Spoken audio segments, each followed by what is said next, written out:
Well, hello Wareham. Today we're coming to you from Art Farm, which is located right on Main Street in Wareham. This place is where inspiration and creativity runs freely. With me is Diane Nzn, who is the owner of this beautiful property, and today we are her guests. Could we take a look at the property? Of course you may. Thank you. Come on in. Thank you. Oh, why don't you take me to the moon? I'll fly with you in a balloon, and there you'll kiss me, and we will walk back to you. Hey, well, thank you so much for having us here today. I am very curious to learn about the history of this beautiful property.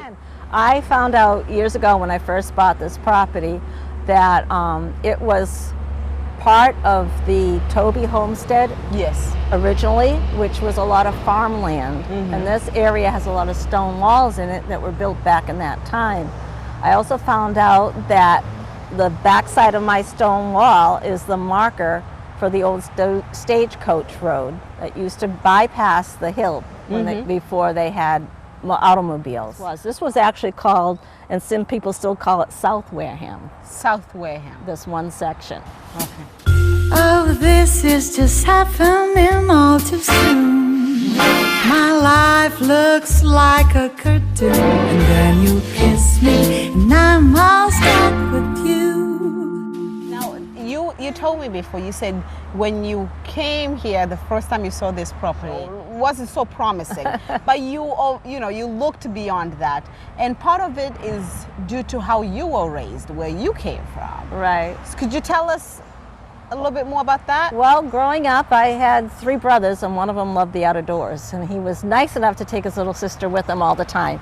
So I learned a lot about the outdoors from my brother David, and pollywogs and salamanders and all those fun things, and my mother was appalled. The first daughter was coming home with things in her pockets. But that's initiated my love of the outdoors. After 31 years working for the post office, Diane retired. Her current work revolves around her garden, growing her artwork. She opened up Art Farm stand this summer, inviting the public to admire, learn, and be inspired. Featuring photographs from her garden, painted slates, herbs, Cape Cod decor wreath, and more. Each art piece is unique. This one here is from a 600-year-old barn. They took the roof slates off a 600-year-old barn, and this was from Montana. And they're thicker than the ones that you find around here, because every quarry does it different, and depending on where they're going to be building, what they wanted for the size and the thickness of the slate. You could tell, it's so layered.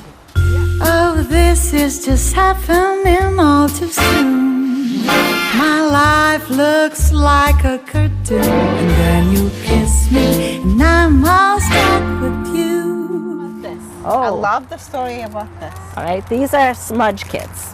The Native Americans and a lot of other native cultures across the world actually have similar practices. What they do in Native America is you take a shell from the local beach, and then they take herbs like sage, and what they do is you dry the sage, and you can crumple it up, and you put it in the base of the shell. Okay. And then you light the shell, and it will smolder. Yeah. Just make the smoke. And you take a native feather, and this is a wild turkey feather, and what you do is it's a ceremony of blessings.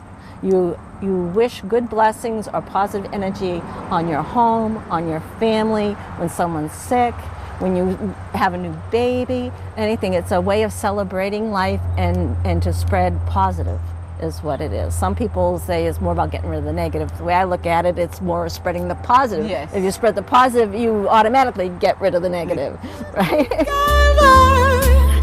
Forever and ever till the end of time. My posted hours are 11 to 6, Thursdays through Saturdays. Very good. Well, as for that, this concludes our tour. Thank you so much and have a lovely day. Bye. Do, do, do, do, do you.